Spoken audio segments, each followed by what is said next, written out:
Welcome to this session educating you about respiratory risk to resilience. Breathe right. Feel right, brought to you by Akanksha Rudra, Ashni Patel, Tanishka Chintamaneni, and Riyad Dukhadir. Meet the team. Hello, my name is Tanishka Chintamaneni, and I have been associated with the HOSA, Health Occupation Students of America, for 2 years now. I placed 5th in internationals last year in 6th grade and 1st in the state this year. The international conference has yet to take place this year. I'm so excited to enlighten you about the respiratory health, which has a great impact on your mental health too, and is very important for you to know. I thank you for trusting me to educate you about this major topic.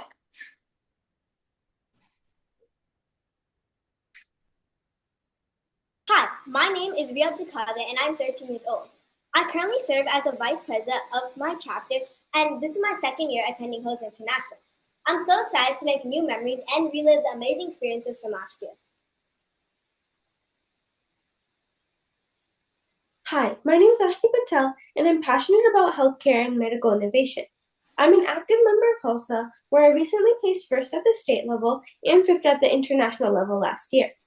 This year, we focused our efforts on pulmonary health, which is a critical area of medicine that affects millions worldwide. Hello, I am Akanksha Rudra. I have been a HOSA member of my school's chapter for the last 2 years. In 6th grade, my team and I placed 5th at the international conference, and this year, at state level, my team and I placed 1st. I'm thrilled to teach you about respiratory risk and methods to prevent them. Before we start the session, you'll take a pre-test. Answer all these questions honestly. Please pause the video and continue when you finish the whole test. So what really is the importance of pulmonary protection? The rates of people diagnosed with respiratory diseases and failures simply due to unhealthy habits and practices, as well as mental health struggles, is dramatically increasing by the second. When you're mentally ill, your immune system goes down, leading to respiratory disease. Especially after a recent pandemic, these diseases are becoming more of a concern. But not only do mental conditions cause respiratory diseases, but respiratory diseases also can cause mental conditions. They can mentally disturb someone. We want to flip this arrow into a decrease by educating you about some healthy procedures and habits to incorporate into your daily routines to promote emotional well-being.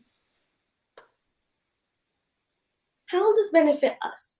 So as future health professionals, we can implement these methods to maintain our own safety, to be able to educate others and patients about these techniques that can significantly reduce the risk of becoming a victim of pulmonary disease, as well as preventing any related mental health issues. Target audience. As future health professionals, we are committed to protecting our own health so we can educate and support our teens and young adults. Using different breathing methods, we can protect us from lung diseases as well as suffering any mental health issues. By practicing simple lung protection techniques like wearing a mask in high-risk areas, avoiding smoking, and encouraging clean air, we can prevent pulmonary diseases and promote emotional and physical well-being for everyone. Now let's look at 5 methods you can implement to maintain a good lung health. First, we have breathing methods. When people become mentally ill, their stress levels increase, which is a direct link to respiratory diseases. This can be carefully handled by implementing these breathing techniques. Simply using these methods can decrease stress levels, which can dramatically calm someone down. These simple techniques make a large impact on someone's respiratory system that is damaged by their mental health. Now let's look at these methods. The first one is pursed lip breathing. This helps increase the air let out and increase the air taken in. It can help release trapped air and replace that air with more cleaner air. First, relax your muscles while keeping a good posture. Second, breathe in through your nose for 2 seconds. Pucker your lips and breathe out for 4 seconds. Breathe out as if blowing a candle on your birthday cake. The second method is diaphragmatic breathing. As it says in the name, it's really being conscious about your diaphragm as you breathe. This helps build strength in your breathing muscles, which will prevent strain in your respiratory system. First, relax your muscles. Second, place your hand over your diaphragm, which is over your abdomen. Third, inhale through your nose for 2 seconds. Feel your abdomen rise and imagine a balloon inside you, inflating. Then, finally, an exhale for 4 seconds and feel that balloon deflate. The next technique is huff coughing technique. This helps to clear the mucus from your lungs. First, relax your muscles. Second, tilt your chin up slightly and open your mouth. Third, inhale long enough and slowly to fill only 3/4 of your lungs. And then hold your breath for 2 seconds and finally exhale forcefully with your mouth open to clear the mucus. Now, when implementing any of these techniques, think back to the diaphragmatic technique because you really want to imagine that balloon inflating and deflating whenever you're breathing. Next, we have exercise patterns. Regular exercise can help strengthen your lungs. It makes the delivery of oxygen to the lungs easier and faster. It also can increase your lung capacity, which is very beneficial to your body in many ways. Exercise makes your lungs work harder to take in oxygen, which helps eliminate more carbon dioxide. Overall, the efficiency of breathing is significantly increased. Exercise strengthens your respiratory system, helping you breathe more efficiently and reducing stress through deeper, calmer breathing. It also releases endorphins that improve mood and emotional stability. Participating in physical activity, especially with others, can reduce feelings of loneliness and isolation, supporting both mental and social well-being. Exercise helps with mental health in this way through your respiratory system. Third, we have avoiding smoking. It is important to understand that smoking is incredibly dangerous for your lungs. This is one of the main causes of lung cancer. Most cases of lung cancer are not reversible. It's also important to stay away from secondhand smoking. Although secondhand smoking allows less amount of smoke to enter your respiratory system, it is equally as dangerous as you can become prone to chronic lung diseases. Many people get addicted to smoking when they are mentally ill. Smoking can also lead to aggravation. Just because a friend of yours is smoking does not mean it's cool. Third, we have hydration. Now, you may not realize it, but hydration plays a key role in our world today and in our respiratory system. Tiny air sacs in your lungs, known as alveoli, help with gas exchange. These air sacs absorb oxygen and force carbon dioxide out of your lungs. This process requires a moist environment within your lungs to take place. Not only gas exchange, but mucus thinning. Hydration helps the mucus become thin so that the airways in our lungs are clearer, resulting in easier breathing. When you're dehydrated, mucus will become thick, which will block the airways in your lungs, making it harder to breathe freely. Last but not least, we have maintaining air quality. Maintaining the air quality in your surroundings is an important aspect of good lung health. You can maintain good air quality through many approaches, some of which include ameliorate ventilation by simply opening windows to let clean air enter your space and bad air leave. Another technique we can use is air cleaners and filtration to improve the quality. We can also regularly clean the space so dust can enter the air, making it unhealthy. Good air quality supports healthy lung function, making breathing easier and reducing fatigue, headaches, and stress.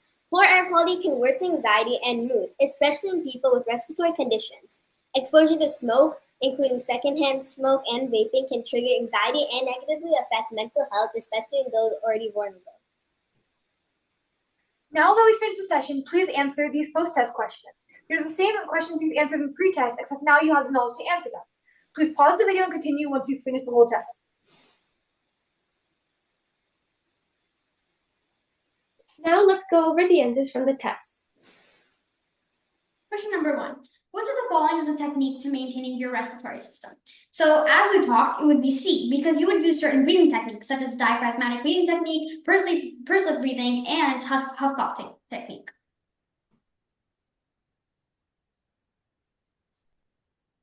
Question number 2. Which of the following is a way to maintain air quality? Well, we talked about opening doors and windows to help increase the amount of clear air in home. So option B would be the right answer. 3. True or false? Exercise is great for lung health because rigorous breathing helps decrease carbon dioxide levels and increases oxygen levels in your body. This statement seems true, but it is false because oxygen levels and carbon dioxide levels remain relatively the same.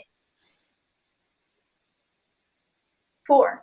Why or why not is hydration good for your respiratory system? By looking at all the options, we can determine that option B is the best answer. Hydration is good. It helps the mucus become thinner, causing more free airways. This allows more air circulation throughout your lungs. Question number 5. What are some breathing techniques? So as I just stated, it would be the huff coughing technique, which, as you can see, option D is exactly that. Knocking a cough to help clear the mucus. Question number 6. Why or why not should you avoid smoking? Well, we know that smoking can implant unhealthy bacteria and chemicals into your lungs, and by looking at all the options, option C makes the most sense. Question 7. True or false? The diaphragmatic breathing technique helps with strengthening your breathing while other breathing techniques don't. So this statement is true as we learn that diaphragmatic breathing helps strengthen your diaphragm and lungs. Question 8. Match the following. Huff coughing technique, as I just stated, helps clear the mucus. Pursed lip breathing helps with increasing the intake of oxygen, and diaphragmatic breathing technique helps with strengthening the lungs. Lastly, we have question 9. Bob opens the doors and windows claiming that there is no clean air. Is this the correct decision? By looking at all our answer choices, the correct answer would be B. Yes, because this allows the clean air to enter the air. As we discussed before, by opening windows and doors, clean air comes into the house and polluted air goes out. Now that we're done with that, let's discuss the credibility of this presentation. We have showed this lesson to 117 students so far. More yet to come. And the data shown represents how students performed in the pretest and post-test. As you can see, the pretest represents the pretest is represented by the blue bars, and the post-test is represented by the orange bars. This data proves that our presentation is successful in the goal of educating students about respiratory health. And as you can see, the scores are improving after they have watched the lesson. These are some of the sources we used in our presentation.